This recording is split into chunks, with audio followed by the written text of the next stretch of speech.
And thanks for inviting us in. It's now 11 o'clock, and we are in basketball mode around here tonight, and we're guessing you are too. So is our city. In just a couple of weeks, the Final Four descends here on Indianapolis, and Purdue fans hope the Boilers get their happy ending. It all gets going tomorrow for this team led by three seniors, Indiana raised and Boiler built. It's their last shot at a national title.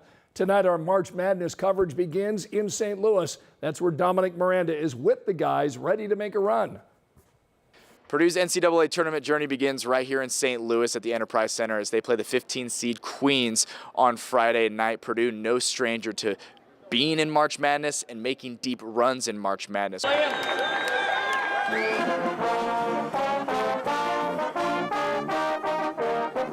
got guys who've stuck their whole careers at a place like Purdue. Braden Smith, Fletcher Lawyer, Trey Kaufman-Wren.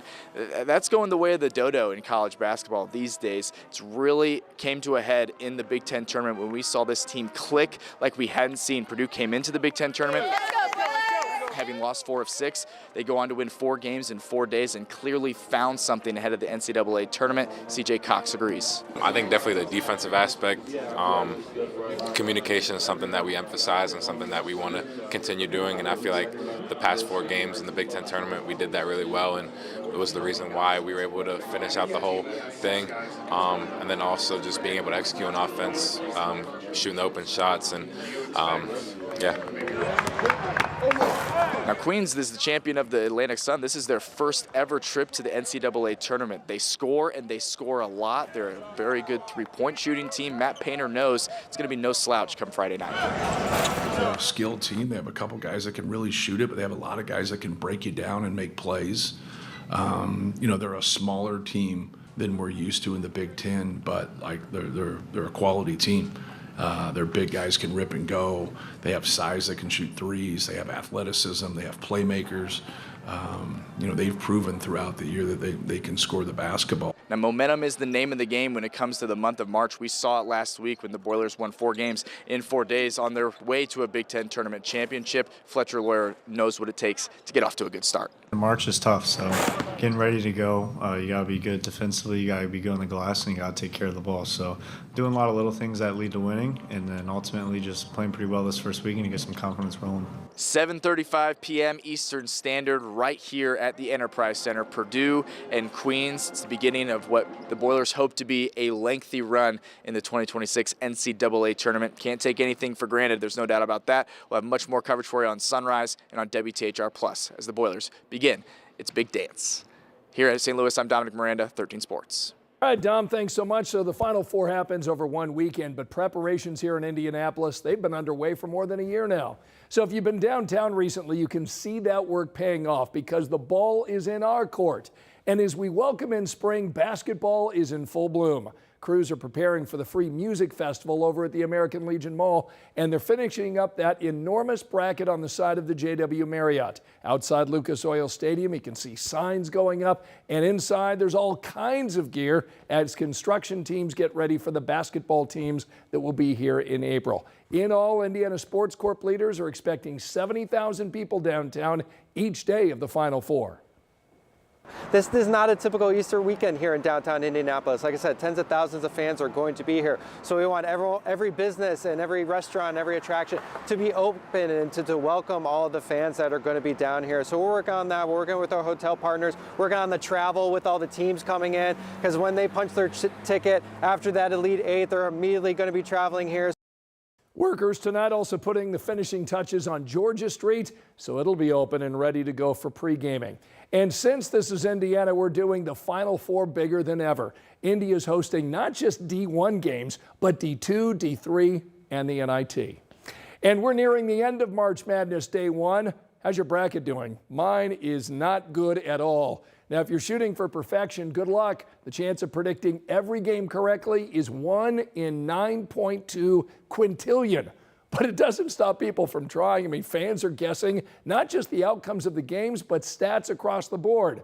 Experts predict Americans will spend billions on bets throughout these tournaments. They say it doesn't take long for things to go too far.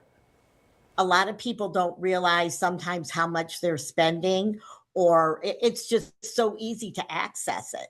And so I think that may contribute to some people, even if they may not have a real problem with it, they can enter that gray area where maybe they're spending a little bit more money than they wanted to. That's Christina Gray with the Indiana Council on Problem Gambling. She recommends setting limits on how much you bet. 1 to 3% of Americans suffer from a gambling addiction. So if you or someone that you know may be affected, want to let you know that there are resources. You can call Indiana's Gambling Addiction Hotline. That phone number is 1-800-994-8448. And our coverage of March Madness is just getting started. Locked On Sports is keeping you in the game over on WTHR+. You can stream their preview of tomorrow's men's and women's games right now. Just download our free streaming app to watch on your TV. Angela, we are excited. It is Friday tomorrow. How's the weather looking? Weather looks great. Spring starts tomorrow around 10:45 in the morning, and it's really going to feel like it. Temperatures right now in the 40s and 50s. We saw 57 in Indianapolis. We're down to 46 Richmond, 47 Muncie, and 51 degrees in Bloomington. Morning temperatures tomorrow will actually make their way into the low to mid 40s, and then come tomorrow afternoon, we're going to warm and warm quickly. Mid 60s by midday, and high temperatures tomorrow afternoon in the low to mid 70s, and we're going to go up from there. The weekend forecast includes highs that will near 80. Now, we are keeping a close eye on a rain chance Sunday. I'll have that look ahead in a few minutes. All right, Angela, see you in a bit. Right now, police are investigating a double shooting on the southwest side of Indianapolis. All of this unfolding around 5 tonight along Coppic Drive. This is in a neighborhood near High School Road and Thompson Road. Police tonight are telling us both of the people are stable. We're working right now to learn about the people involved and what led up to that gunfire. Now, if you have any information that could help investigators, please call IMPD or Crime Stoppers. You don't have to give your name. It is a new era at MLK Park, a green space in Indianapolis defined by history. But more recently, neighbors tell us it's been defined by safety concerns. Tonight, our Alex Almanza shows us how a year, a $7 million investment, and yes, a dream brought positive change to this iconic spot. It was April 4th, 1968, when Bobby Kennedy stood in front of a crowd here at MLK Park and told them that Dr. Martin Luther King Jr. had been assassinated. Now, 58 years later, construction is nearly wrapped up on renovations here at the park, and others are hoping that this will rememorialize Martin Luther King Jr. Metal fencing surrounds an evolving structure in the Heron Morton neighborhood, a year of construction and years of hope for the area that once had neighbors concerned about safety. William Scales is the president of Friends of MLK Park, a group responsible for a lot of the improvements he says make the park safer. We're very, very excited. We worked a lot as a neighborhood with the park and with the city of Indianapolis to try to talk about what was important to us. Those improvements include better lighting, cameras, and even educational opportunities like the significance of the park, including Kennedy's speech.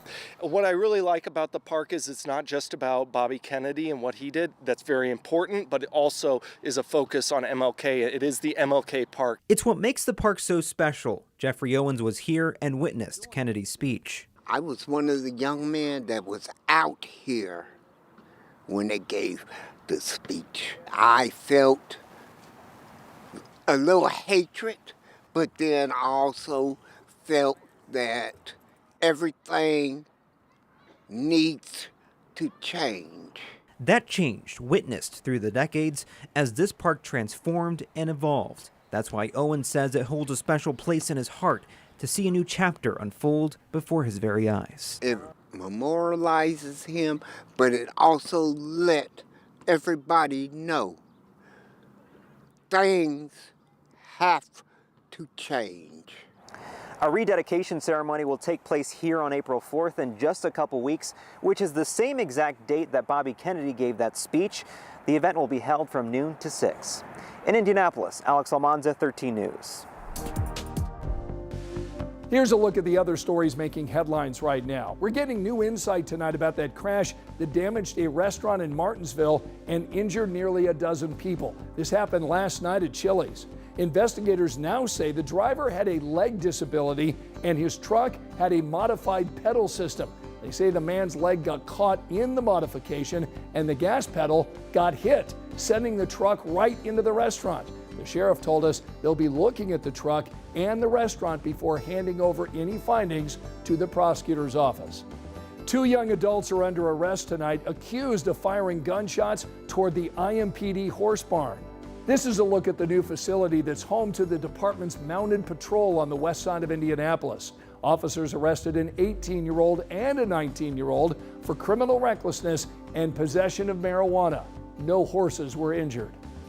The town of Plainfield just broke ground on a new fire station. This facility is going up on the corner of Quaker Boulevard and 750 South. The goal is to improve emergency coverage and reduce response times to the town's south side. Leaders in Plainfield tell us there's been a rapid growth in this area.